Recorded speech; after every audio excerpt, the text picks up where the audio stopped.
Backcrossing at line breeding, iisa ba o magkaiba? Shoutout sa Wild Rose Game Farm at sa iyo, Gerald Morales ng Apung Isidro Game Farm. Actually, nakalilito nga minsan ang paggamit natin ng terminong backcrossing at line breeding.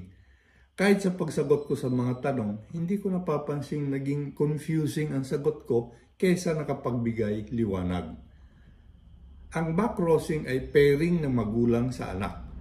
Pwedeng tatay at anak ng babae o nanay at anak na lalaki. Inbreeding ito.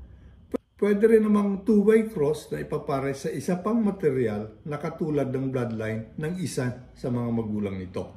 Hindi naman inbred ang resulta ng ikalawang paraang ito, pero parehas naging 3/4 o 75% ang dugo ng magulang o ng dominanting bloodline sa anak. Ano naman ang line breeding? Ito ang klase ng breeding na nakatuon sa isang mahusay o paboritong material. Kung hindi pinatataas ang porsyento ng dugo ng material na ito sa kanyang mga anak, mini-maintain ang partikular na porsyento ng kanyang dugo sa kanyang mga kaanak. Bibigyan natin ito ng detalye sa isa sa mga videos natin. Ito ang paraan ng pag-breed na ginagamit natin para magkaroon ng mga 3/4, 7/8 at 15/16 na materyales.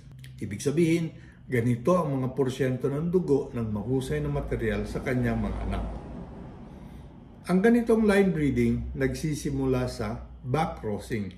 Ito ang dahilan kung bakit malimit ay sinasabi nating line breeding ang backcrossing dahil sa kanya nagsisimula ang proseso ng pagpataas ng porsyento ng dugo ng magulang sa kanyang mga anak na maituturing ding apo at apo niya sa tuhod.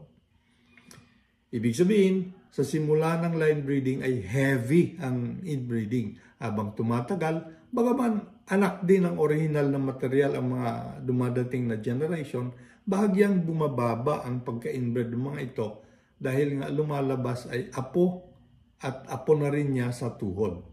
Maraming salamat sa panonood.